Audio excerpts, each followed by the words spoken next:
puis à côté de ça, je viens juste de m'installer à Lyon, donc je suis content de découvrir un petit peu la communauté crypto à Lyon. Première question, qui a déjà entendu parler de Status? Ok. Une des difficultés, c'est qu'on fait beaucoup de choses chez Status. Je vais essayer d'être simple. Vous ayez un vernis sur l'ensemble de nos projets et sur quelques-uns de nos produits. Alors je pense que si vous avez entendu parler de Status, c'est probablement à travers un angle qui est celui sur lequel on a le plus communiqué, et ce à partir de 2017 quand le projet est né. À ce moment-là, ce qu'on communiquait le plus, c'était notre volonté de faire un WeChat décentralisé. Alors j'avais la notion de WeChat, je ne sais pas si vous savez ce que c'est que WeChat, mais bon, c'est une bonne analogie pour comprendre très rapidement ce qui a été l'ambition au départ de Status. WeChat, c'est une application chinoise qui est extrêmement utilisée, que tout le monde connaît en Chine, et qui est utilisée pour communiquer avec des individus en instant messaging, qui est utilisée quasiment systématiquement pour faire des achats dans des magasins, à travers des systèmes de QR code, pour transférer de l'argent, enfin des actifs à d'autres individus, et aussi pour accéder à des services. Donc notre idée, c'était vraiment de faire un WeChat, mais décentralisé, et donc qui tourne sur la blockchain Ethereum. Donc ça, c'est la vision de départ. Quelques éléments sur le projet. On a été fondé en 2017, émis une ICO de notre token, le SNT, en 2017. Une bêta release de cette application mobile, parce que là c'est vraiment une application mobile, en juin 2018, et le mois prochain, on va enfin sortir la V1 de cette application mobile. Donc c'est un assez gros projet. L'ICO a été une grosse ICO. On est 60 contributeurs à temps plein au sein de Status. Ça explique pourquoi on a pas mal de projets. Autour de ça, il y a aussi toute une communauté de personnes qui contribuent de manière volontaire à chacun des projets. Ça, je voulais juste que vous puissiez visualiser ce produit, cette application mobile dont on parlait, pour être très concret. Ce WeChat décentralisé, c'est trois choses. Donc c'est un client de messagerie instantanée, pseudo-anonyme. Donc j'ai pas besoin de donner un numéro de téléphone, un email. Je peux directement communiquer avec des individus en utilisant un identifiant qui est pseudo-anonyme. Donc c'est un messenger.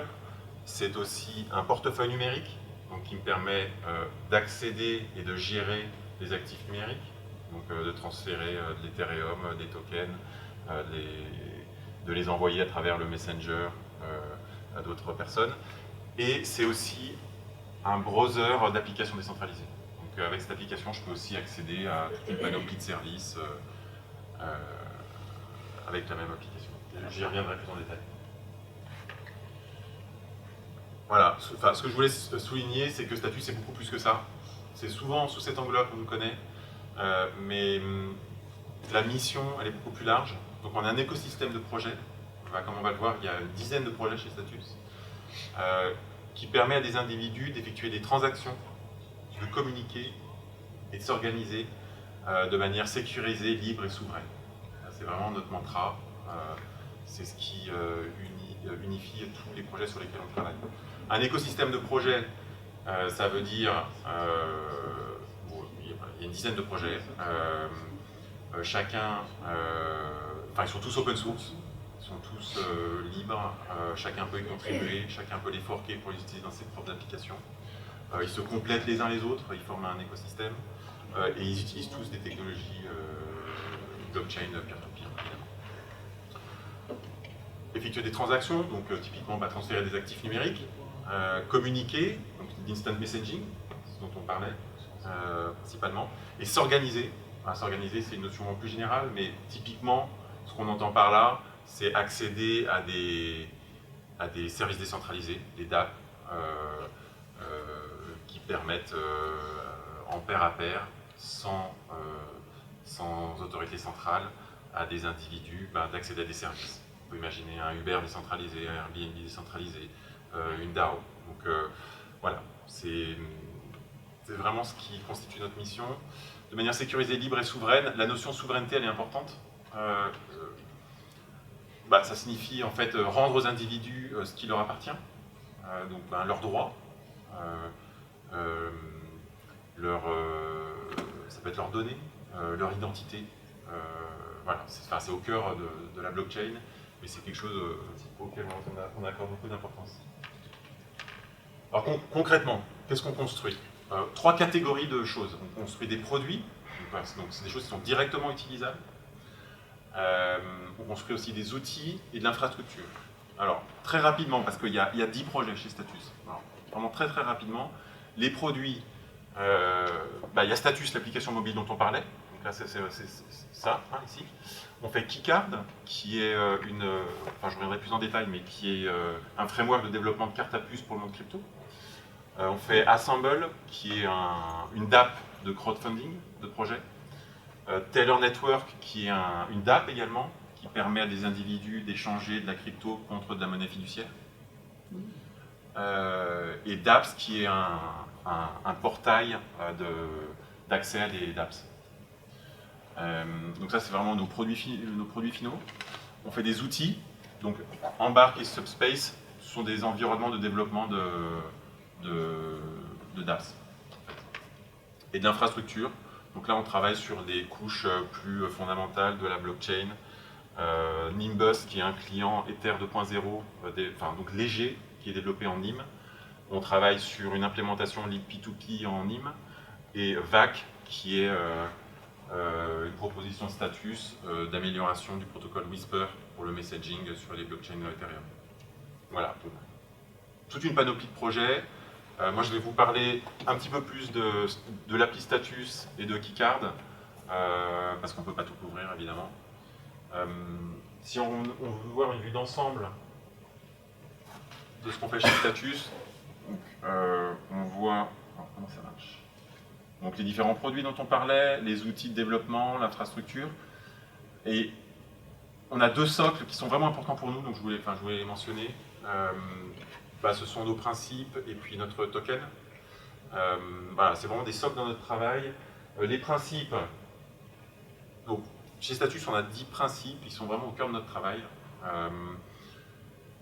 Je ne vais pas tous vous les énumérer, vous pouvez les lire ici. Ce qui est intéressant, c'est que déjà quand on arrive chez Status, on commence par découvrir ces principes, on les signe cryptographiquement, on signe notre accord à ces principes cryptographiquement. Et concrètement, c'est vraiment une réalité que dans le développement des produits, c'est souvent ce qui dicte nos choix. On a une organisation assez flat, avec assez peu de hiérarchie. Parfois, c'est pas facile de prendre des décisions sur nos produits. Et dans ces cas-là, c'est en revenant au principe qu'on peut faire des décisions sur nos produits. Et l'autre chose, c'est aussi dans notre mode de travail. Dans le mode de travail, la façon dont on travaille, l'inclusivité, l'ouverture, l'inventivité. C'est vrai que c'est des choses qui sont très présentes dans notre façon de travailler. Je voulais les mentionner. Et l'autre chose, c'est notre token. Donc on a émis ce token en 2017, le SNT. Notre logique, en fait, quand on conçoit ces différents produits, c'est en concevant les produits, de faire 2 choses, de donner une valeur d'usage au token, pour que ce token, on ait envie de l'utiliser et qu'il procure une valeur à l'individu. Alors là, j'ai mis quelques exemples, mais bon, ça peut être pour des choses aussi simples que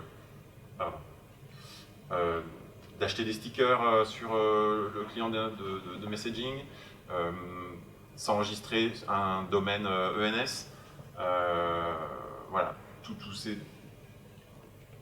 que ce token ait une utilité et une valeur d'usage. Ça, c'est une première chose. Et puis l'autre, c'est d'encourager le fait qu'en participant au réseau Status, les utilisateurs puissent acquérir des SNT.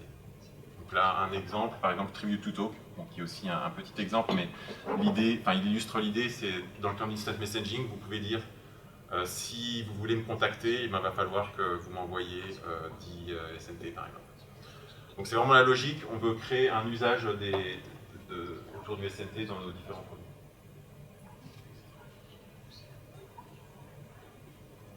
Alors, je vais vous parler un tout petit peu plus du produit Status et de Keycard. Donc, l'application mobile Status.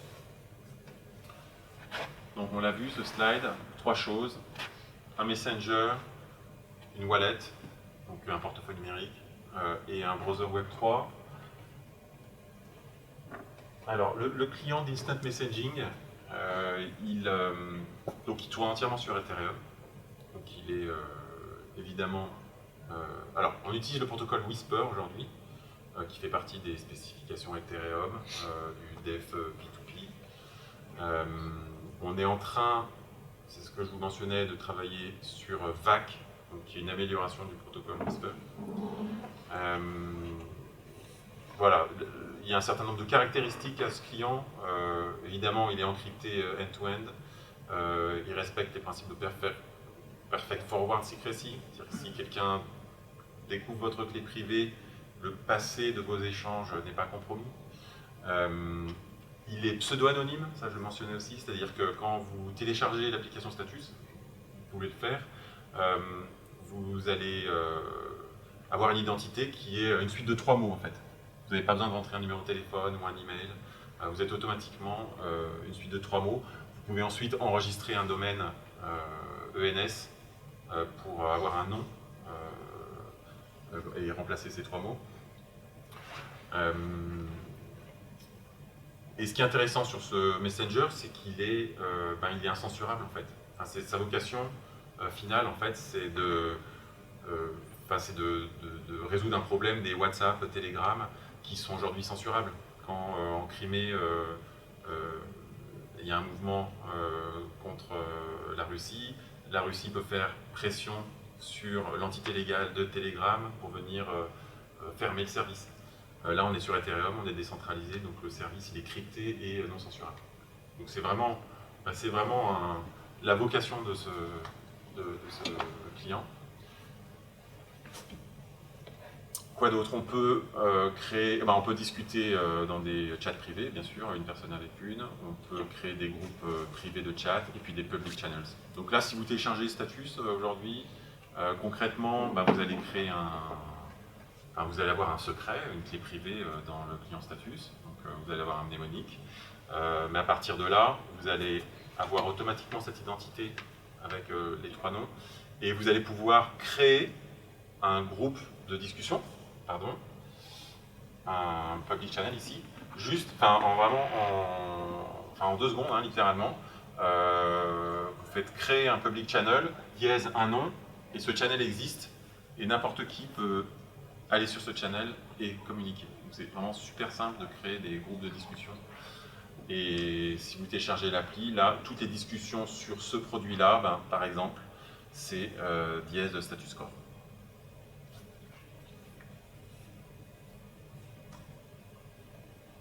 Dans l'application Status, il y a un portefeuille numérique. Alors c'est une wallet assez standard, rien de très particulier. C'est une wallet Ethereum, donc on gère l'Ether évidemment, tous les tokens ERC20, et puis les NFT, donc les non-fungible tokens, suivant la norme ERC 721. Ce portefeuille numérique qui permet de savoir ce qu'on possède, il permet de les transférer, de suivre les transactions, des choses de classiques. Et un browser Web3. Alors pour ceux qui ne voient pas trop ce que ça veut dire, c'est une partie essentielle pour l'utilisateur. C'est un élément essentiel qui permet d'accéder à tous ces services décentralisés. Une question qu'on a souvent quand on parle à des utilisateurs finaux, c'est ok, c'est super la blockchain, tous ces services, c'est génial, mais bon, je fais comment? Comment j'y vais? Voilà, il faut un browser d'applications décentralisées. Ce browser, il est dit Web3, il est dit couplé à la blockchain parce qu'il se couple à une wallet. C'est-à-dire que l'utilisateur, il accède à ces services web et l'utilisateur a des clés privées qui permettent de signer des transactions auprès de ces dates. Donc voilà, on a un browser Web3 qui est couplé au portefeuille numérique et qui permet d'accéder à notre DApp, que je mentionnais aussi plus tôt, qui s'appelle DApps, qui est un agrégateur d'applications décentralisées. Donc voilà, assez user-friendly, qui est assez récente, je vous encourage d'aller voir, c'est bien fait. On a aussi un client desktop. Alors là, pour le coup, c'est que pour la partie Instant Messaging. Donc tout ça, c'est développé en React Native et puis en Go pour la partie blockchain. Voilà, donc là, on a du messaging sur desktop. Quelques mots sur le produit Keycard, qui est cette carte-là. Donc on a développé un framework qui permet d'utiliser des cartes à puce dans le monde crypto.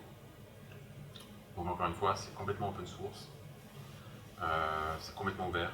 N'importe qui a une idée pour utiliser une carte à puce sur son projet, il peut utiliser tout notre travail pour l'implémenter avec sa wallet, avec toutes les idées qu'il peut avoir.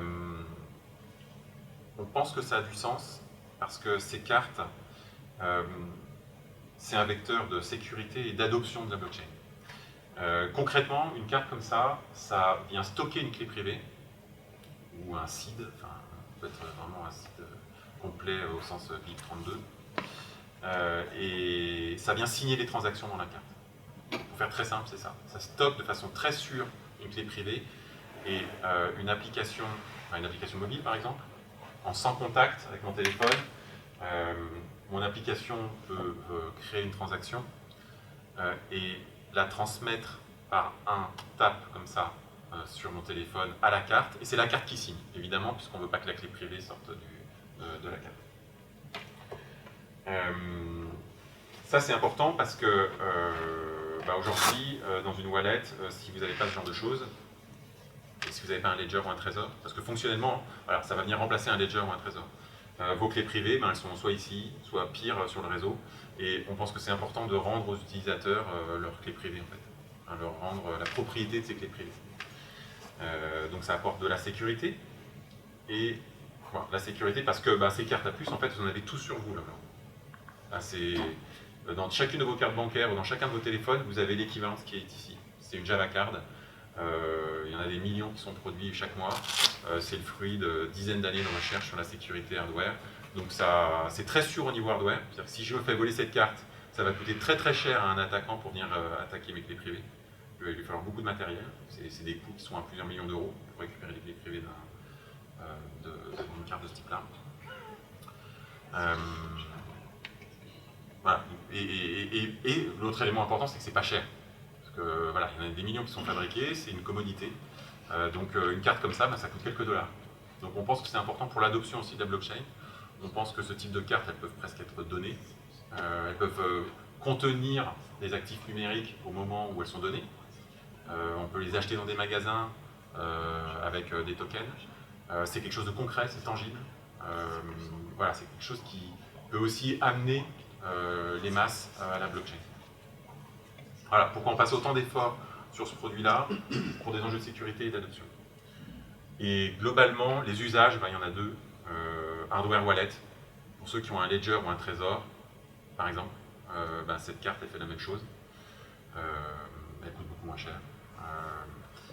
Et l'autre chose, c'est qu'on travaille sur... on adapte les protocoles pour qu'on puisse utiliser cette carte comme un moyen de paiement, comme une carte de débit, en fait, purement crypto.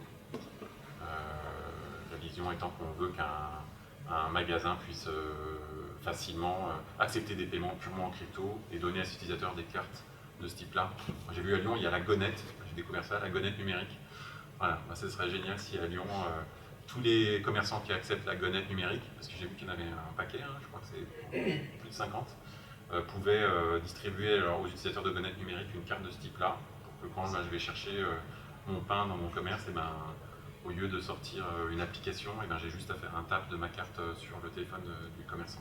Voilà, donc ça c'est le deuxième usage de cette carte. Voilà pour l'essentiel ce que je voulais vous dire, parce qu'il y aurait beaucoup à dire sur tous nos projets. Voilà, Status c'est beaucoup plus que cette application mobile. C'est un tas de projets. On travaille de façon très ouverte et suivant vos domaines d'intérêt, vraiment on vous encourage à voir ce qu'on fait, à contribuer. Voilà.